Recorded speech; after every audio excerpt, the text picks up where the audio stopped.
Les forces armées de la République démocratique du Congo s'ébattent dans la cité de Bunagana, dans l'est de la République démocratique du Congo pour sa conquête. Toutes les institutions du pays et même la population congolaise se mobilisent pour le soutien aux vaillants militaires congolais.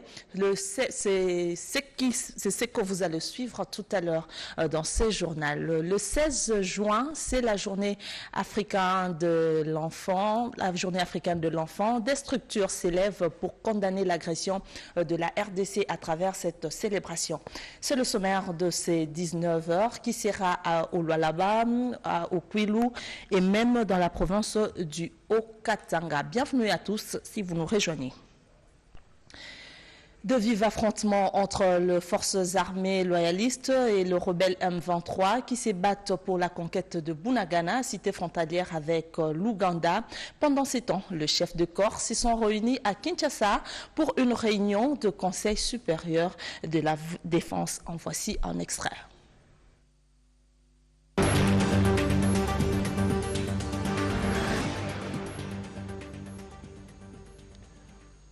Communiqué officiel.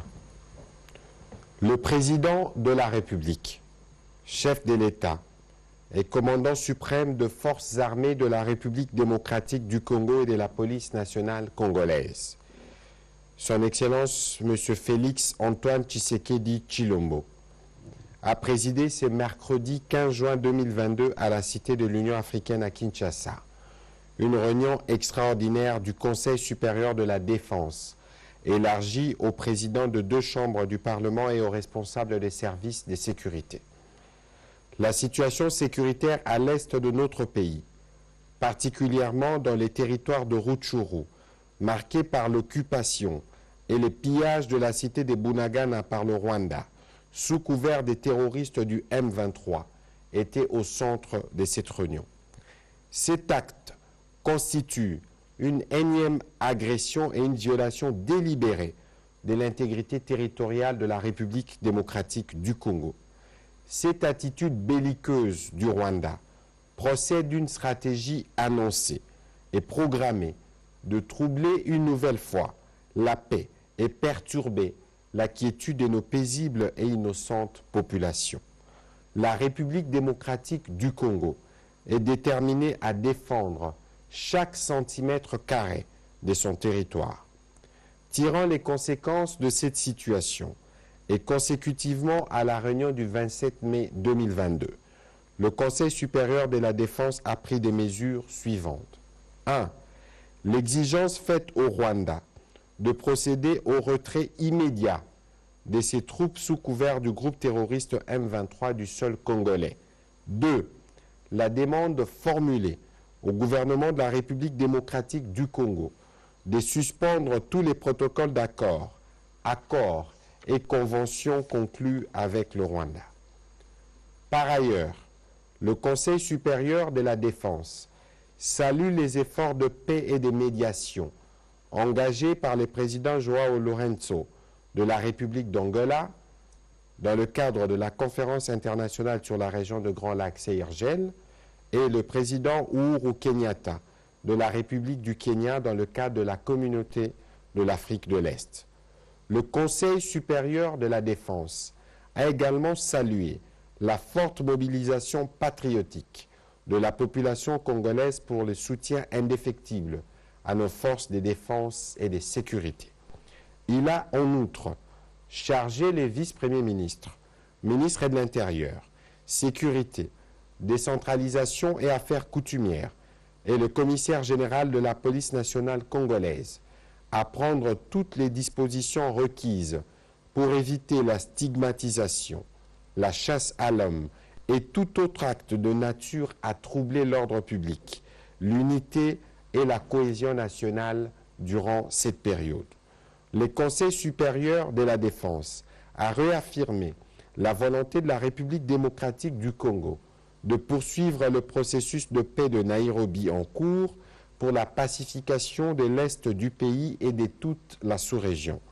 Le Conseil supérieur de la défense a demandé au gouvernement d'assurer une prise en charge immédiate de la population congolaise en détresse, victime de ces actes de barbarie et des terrorismes qui ne resteront pas impunis. Enfin, le Conseil supérieur de la défense a encouragé le gouvernement de mettre davantage des moyens nécessaires à la disposition des forces de défense et de sécurité pour assurer la défense et l'intégrité du territoire national.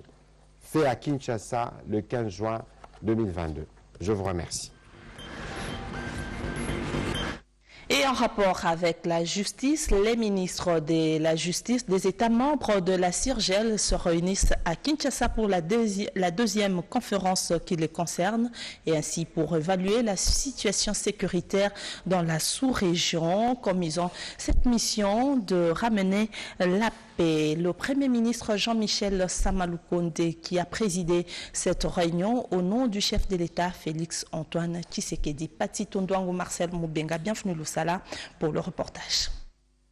Fleuve Congo Hôtel accueille depuis ce jeudi 16 juin 2022 les travaux de la deuxième réunion des ministres de la Justice de la Conférence internationale de la région des Grands Lacs, CIRGEL, présidée par le Premier ministre au nom du chef de l'État, Félix Antoine Tshisekedi Tshilombo, selon Jean-Michel Samaloukonde King. Cette réunion se tient dans un contexte particulier, celui marqué par la détérioration de la situation sécuritaire dans l'Est de la République démocratique du Congo.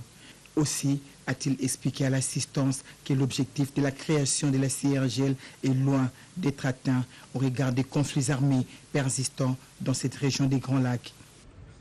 Comme vous le savez tous, la conférence internationale sur la région des Grands Lacs, CIRGL en sigle, cette organisation intergouvernementale des pays africains de la région des Grands Lacs, a été créée suite aux nombreux conflits politiques qui ont marqué les États de la région des Grands Lacs, particulièrement ceux qui sévissent à l'est de la République démocratique du Congo.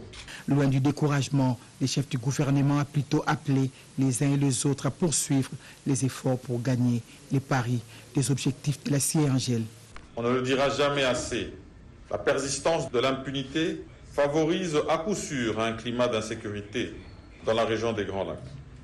Ainsi, les mesures telles que les directives qui feront l'objet de l'adoption d'aujourd'hui contribueront à combattre l'impunité sur le plan régional. Ces directives aideront les États à assurer la poursuite et la condamnation de tous les individus contre lesquels il existe des preuves établissant qu'ils ont commis des infractions dans l'un des pays de la région des Grands Lacs et conséquemment faciliteront leur mise en œuvre en jugement pour autant que les États s'accordent une coopération mutuelle en matière d'enquête, de poursuite et d'échange de renseignements ainsi que de documents. La ministre d'État en charge de la justice, Rose Mutombo, a plutôt plaidé pour que cette deuxième réunion puisse offrir aux États membres de la CIRGEL l'occasion d'identifier les actions prioritaires d'une justice forte afin d'éradiquer les maux de l'impunité et d'appliquer la justice aux auteurs de crimes humains graves dans la région africaine des Grands Lacs. Et en rapport avec la situation sécuritaire dans l'Est du pays, l'Assemblée nationale vient de disposer une enveloppe consistante pour soutenir les forces loyalistes qui se battent au front. Le président de cette institution, l'honorable Christophe Mbosso, appelle les députés nationaux à se mobiliser de plus en plus, nous fait dire Sylvie Mwembo. C'est officiel, l'Assemblée nationale a mis à la disposition des militaires de forces armées de la République démocratique du Congo engagés au front en Ituri au Nord Kivu une enveloppe évaluée à près de 200 000 $ américains, fruit des cotisations mensuelles des élus du peuple. L'annonce a été faite par Christophe Mbosoko Diapwanga, président de l'Assemblée nationale. À cette occasion, le speaker de la Chambre basse du Parlement a adressé aux députés nationaux le message ci-après. La première défense, c'est d'abord nous-mêmes. Les autres viendront en soutien.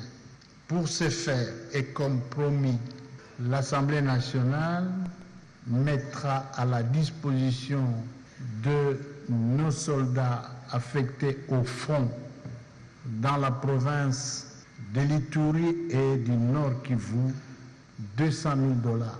fruit des cotisations des honorables députés. Ces 200 000 $ serviront à l'achat des produits médicaux et des produits vivriers. Une délégation de collègues descendra sur place pour offrir au commandant des opérations et au gouverneur de 2 provinces cette contribution de l'Assemblée nationale. En ce moment, la solidarité est un moyen de prouver que nous sommes en communion de cœur avec les forces armées de la RDC qui se battent pour l'intégrité du territoire national.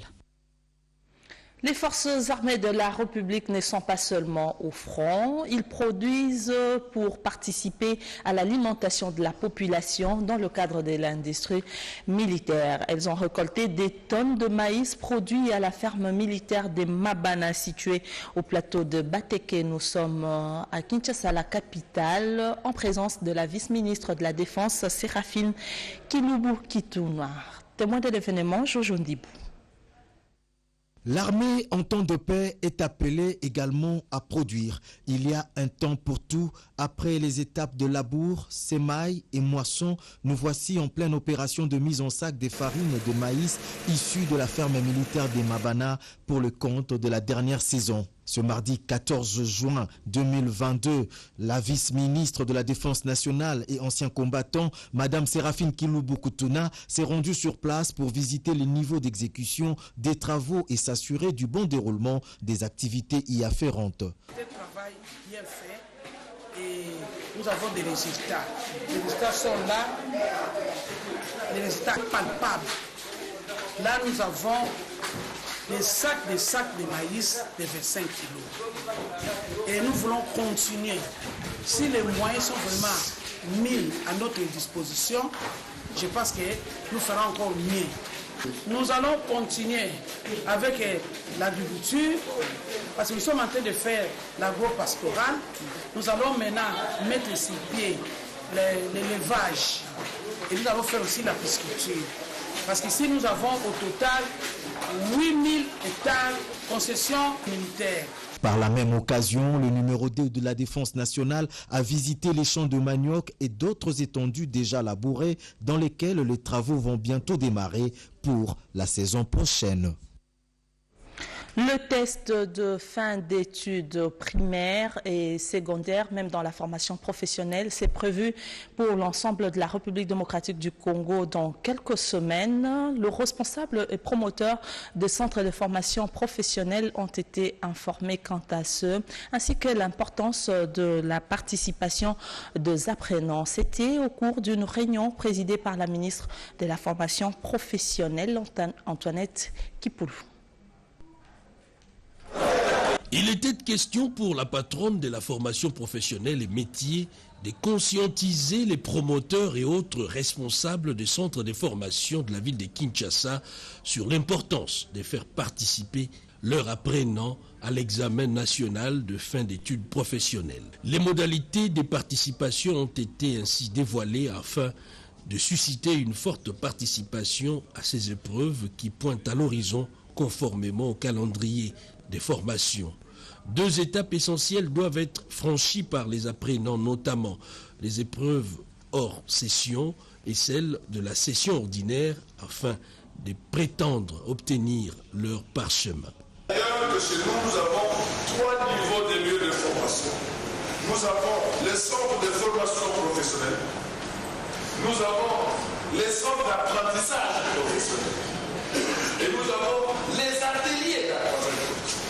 Par ailleurs, l'inspecteur général du ministère de la formation professionnelle, Emmanuel Madilamba, en a profité pour présenter les certificats des lauréats de l'ENEF de ces épreuves, une édition dénommée pour la circonstance Félix-Antoine Tshisekedi.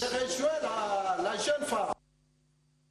Pratiques masculines décriées au sein de l'armée du pays nécessitent l'implication de filles et femmes dans ces services pour le recadrage, d'où la sensibilisation des filles à l'intégration dans l'armée. Les organisations féminines sont appelées à la mobilisation pendant cette période que le FARDC recrute les jeunes filles de 18 à 25 ans, nous dit Christine Lenzo. que structure de défense des droits de l'homme en général, mais aussi des femmes et enfants en particulier, la Ligue de la zone Afrique pour la défense des droits des enfants et élèves Lisadel s'est dit troublée par la mort des 2 écoliers victimes des obus tirés par le M23 et le Rwanda en direction de la République démocratique du Congo. Ces crimes contre l'humanité ne doivent pas rester impunis. La Lisadel condamne avec véhémence ces actes terroristes ainsi que l'implication du Rwanda dans ce schéma de déstabilisation de notre pays. Ainsi formule-t-elle des recommandations suivantes. À la population congolaise de se désolidariser de toutes les personnes complices dans la déstabilisation de notre pays, de continuer à soutenir le FARDC qui défendent l'intégrité territoriale sous le leadership de leur commandant suprême, le président Félix Antoine Tshisekedi. Au président de la République d'user de tout son pouvoir pour mobiliser la population congolaise à observer une journée de prière sur toute l'étendue de la République, et ces derniers étant offerts à Dieu. Pour la Lisadel, les ONG de défense des droits de l'homme doivent mener un plaidoyer auprès des instances internationales pour obtenir la reconnaissance du génocide des Congolais. C'est là la déclaration de la Ligue de zone Afrique pour la défense des droits de l'enfant et des élèves qui condamne l'incursion de M23 sur le sol congolais. Revenons à présent à ce reportage sur la sensibilisation de filles à l'intégration dans l'armée. Les filles de 18 à 25 ans sont donc invitées. Les ONG, les organisations féminines sont appelées à sensibiliser, nous dit Christine Lenzo. Au sein de l'armée congolaise, les femmes ne représentent que 2,3%. Ce taux faible pousse les FARDC à procéder au recrutement des jeunes filles de 18 à 25 ans, spécialement pour cette année 2022. Et pour préparer la sensibilisation des filles de la RDC à intégrer l'armée en grand nombre, l'état-major général des FARDC, avec l'appui de la MONUSCO, a animé une réunion débat avec les femmes leaders des différentes ONG nationales et internationales sous la direction du général des brigades, Justine Chechi Mayou, point focal genre au FARDC, entouré de ses collaboratrices. Nous avons constaté qu'actuellement, nous n'avons que 2,3% des filles dans l'armée. C'est vraiment un grand retard que nous accusons en matière de genre, et c'est ainsi que nous voulons accroître ou bien intensifier la sensibilisation. Que le secteur de sécurité, c'est un secteur si important, et par rapport au poids démographique de la femme, par rapport aussi à tous les problèmes, nous avons estimé qu'il était temps que nous puissions nous mobiliser, que nous puissions conscientiser notre jeunesse à devoir intégrer l'armée, surtout les jeunes filles. La promotion des femmes au sein des FARDC, la faible représentativité des femmes aux différents postes de responsabilité dans l'armée ont été aussi évoquées par les différentes intervenantes. Lors des questions-réponses, les participantes ont insisté sur la revalorisation de l'image de la femme. C'était en présence du général-major Monique Ngomo, commandant du corps de santé militaire, et celle des délégués de la MONUSCO. L'actualité à travers la province, c'est la pose de la première pierre de construction de l'échangeur pour faciliter la fluidité et la circulation routière dans la province du Lualaba, ainsi que doter de la province des infrastructures dignes. C'est la gouverneure Fifi Matsuka qui a posé cette première pierre dans le cadre de la modernisation de sa province et répondre à la vision du chef de l'État Félix-Antoine Tshisekedi. C'est au quartier général de l'entreprise Malta Forest que la gouverneure intérimaire du Lualaba a procédé ce mardi 14 juin au lancement officiel des travaux de construction de l'échangeur routier de Kolwezi qui partira de l'aéroport jusqu'à la route nationale numéro 39. Bien avant le lancement, le président du groupe Forest International a remercié Fifi Masuka Sayini pour le choix porté sur son entreprise afin d'exécuter ces travaux de grande envergure dans le souci de doter ses administrés des infrastructures à la hauteur des richesses minières enfouies dans le sols et sous-sols de la province. L'entreprise à pied d'œuvre va réaliser 2500 mètres de chaussées bitumées pendant une période d'1 année. Le ministre provincial des infrastructures, Célestin Machata, a annoncé à l'assistance que cet ouvrage sera le deuxième de la République démocratique du Congo après celui de Limete, dont la ville-province de Kinshasa. La patronne de l'exécutif provincial du Lualaba a tout d'abord rendu hommage au chef de l'État, Félix-Antoine Tshisekedi Tshilombo, qui est déterminé à changer l'image du pays. Aujourd'hui, la vision du chef de l'État est résolument mise en œuvre par le courage d'oser, le courage d'une réelle province pilote. Échangeur, ce nom à lui seul suffit à évoquer plusieurs interrogations. Oui, c'est difficile d'y arriver, mais pas impossible. Ensemble, nous y arriverons. Fifi Masuka Saini reste donc très optimiste quant à la concrétisation de ce gigantesque projet qui vise à redorer l'image de la capitale mondiale du cobalt. Les développements de 145 territoires, c'est aussi la réhabilitation des infrastructures. À Punya, dans la province du Maniema, l'hôpital général et routes des dessertes agricoles seront incessamment réhabilités après la visite du responsable de Punya, KCC Mining. Toto Céleste Songu Paka nous en dit plus. Le directeur général de la Sakima est allé inspecter les infrastructures à réhabiliter par la société Punya KCC Mining à Punya dans la province du Maniema. Sur place, il a visité l'hôpital général de référence de Punya qui est dans un état de délabrement très avancé. Qu'il s'agisse des bâtiments et des mobiliers de cette formation hospitalière, tout est à reconstruire. De la route et des dessertes agricoles de cette partie du territoire de Punya figure également le programme de réhabilitation. Sur 125 km, 50 déjà reçu le coup de pioche et les travaux vont se poursuivre. Ce n'est pas tout. La société Punya Mining projette la réhabilitation du barrage hydroélectrique Bela, resté en vieilleuse depuis Belle-Urètre, situé à 13 km de Punya avec l'accompagnement de la population locale. Cette société va aussi réhabiliter l'aéroport de Basengi, toujours à Punya, dont les travaux sont déjà lancés. Parmi nos plans, nous avons l'obligation de réhabiliter l'hôpital, réhabiliter aussi la centrale hydroélectrique qui va nous faciliter à nos exploitations de chantiers Chamaka et autres. La Sakima SA s'est dit déterminée à résoudre tant soit peu les problèmes sociaux qui gangrènent les différents milieux où ces succursales sont installées sous l'impulsion du chef de l'État, Félix-Antoine Tshisekedi Tshilombo. Susciter les experts miniers congolais à participer à la relance de l'économie du pays, c'est l'objectif de la première édition de la semaine minière tenue à Lubumbashi dans le Haut-Katanga. Les experts ont plaidé pour la collaboration et construction d'une industrie minière résidentielle et durable de la RDC. Un reportage de nos confrères de la RTNC Lubumbashi.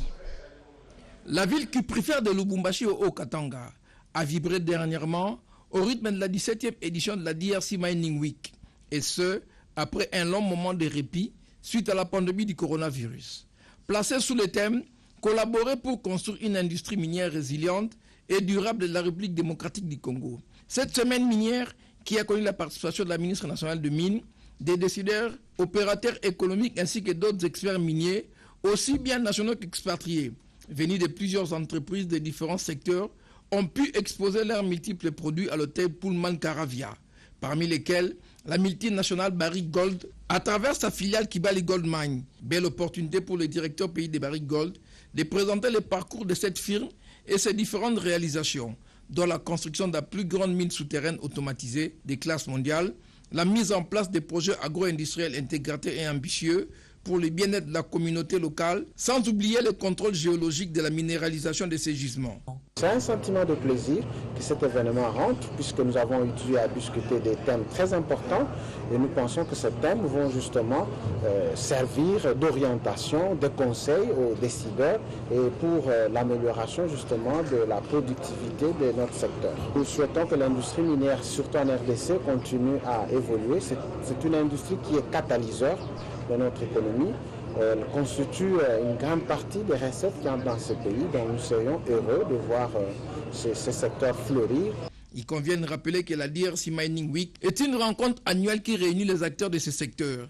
Et l'on retiendra pour cette édition plusieurs résolutions, dont celle de la promotion du secteur minier afin de relancer l'économie de la RDC. Des fausses allégations contre le gouverneur intérimaire de la province du Maniema, Afani Idrissa Mangala, sur la nomination de certains agents administratifs du gouvernorat. Il a organisé une conférence de presse dernièrement pour éclairer la lanterne du public à travers son porte-parole. Afani Idrissa Mangala est rentré à Kindu le vendredi 27 mai 2022 à 20h passées et immédiatement, aussitôt arrivé, il s'est dirigé à la maison et il n'avait fait aucune déclaration à la presse. Le sénateur Jean-Baptiste Assoumani a dit que le gouverneur est rentré à Kindu, aussitôt arrivé, il a fait une déclaration avec une lettre en main qui lui a été signée par son Excellence Monsieur le vice-premier ministre de l'Intérieur, Daniel Asselo, que je reviens gouverneur dans la province du Maniema, il n'y aura plus d'élection. C'est regrettable lorsqu'un sénateur se permet de mentir devant les caméras qui ont diffusé ces images en direct et sur satellite. C'est inadmissible. Le sénateur a encore dit aux représentants de 26 provinces, à savoir les sénateurs, et le monde entier l'a suivi lorsqu'il avait dit à son retour à Kindu, le gouverneur Afani Idrissa Mangala avait signé 52 arrêtés de nomination du personnel. Ce qui est faux. Pourquoi le sénateur est en train d'attaquer le gouverneur intérimaire Afani Idrissa Mangala? Parce qu'il est d'IFCC et il se camoufle au sein de l'Union sacrée. Il y a un médecin qu'on appelle le docteur Olivier Tambwe Abdallah, médecin chef de zone de la zone de santé de Kunda, qui a vendu un véhicule de l'État non déclassé, sans qualité. Alors, ayant compris que son protégé, docteur Olivier Tambwe Abdallah, sera mis en prison, il a préféré attaquer le gouverneur pour tenter de trouver des conciliabules afin que son protégé ne soit inquiété. L'homme du peuple Afani Idrissa Mangala, qui travaille bien, en une année, il a réussi à faire ce que les autres n'ont pas fait. Voilà pourquoi il est victime d'une haine bien montée par le sénateur Assoumani, qui est à la tête de ces réseaux qui n'aiment pas le président de la République dans la province du Maniema.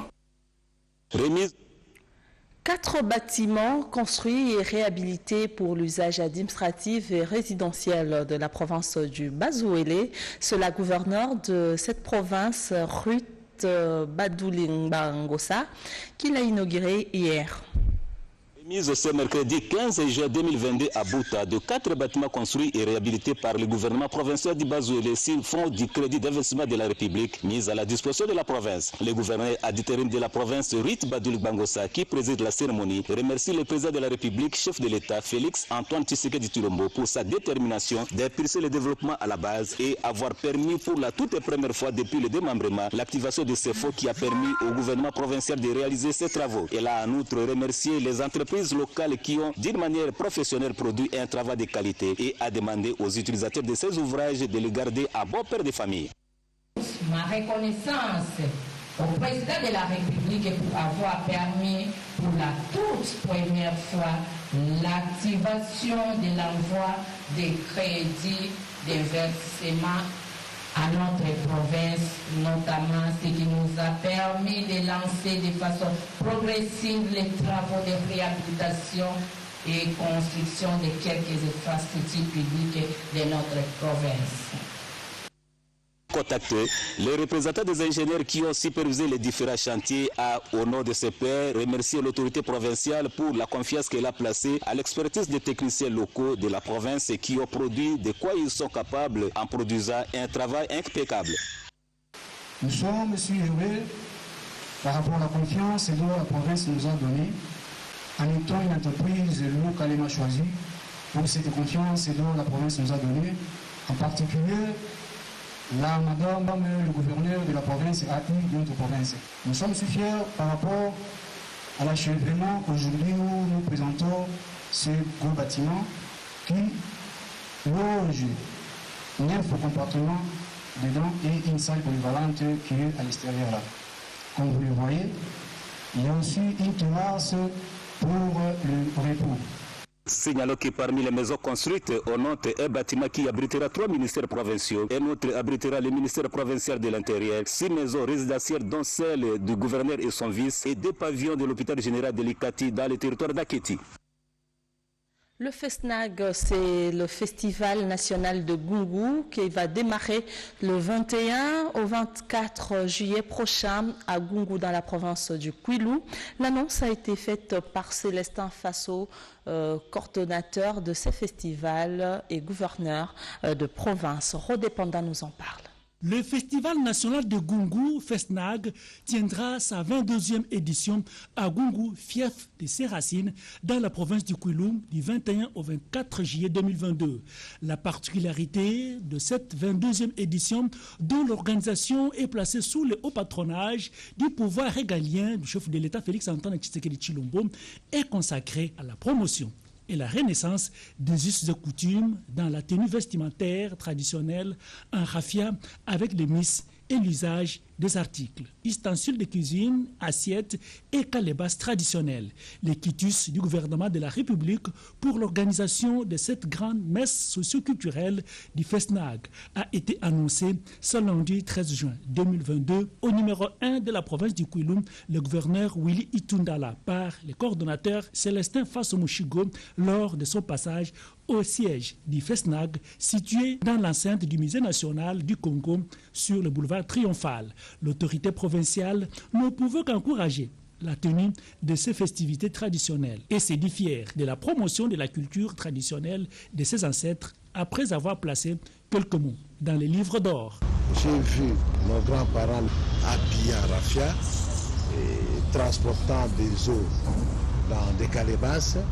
J'ai vu nos grands-parents le soir fumer à travers une calebasse. Donc moi je suis très fier de revoir d'où nous venons et où nous sommes. Satisfaction du coordonnateur du FESNAG, Célestin Faso-Moshigo. Depuis beaucoup de temps, nous sommes derrière le haut patronage de son excellence Félix Antoine Tshisekedi Tshilombo, qui a bien accepté d'accompagner cette culture parce que c'est lui le grand patron de la culture de notre pays.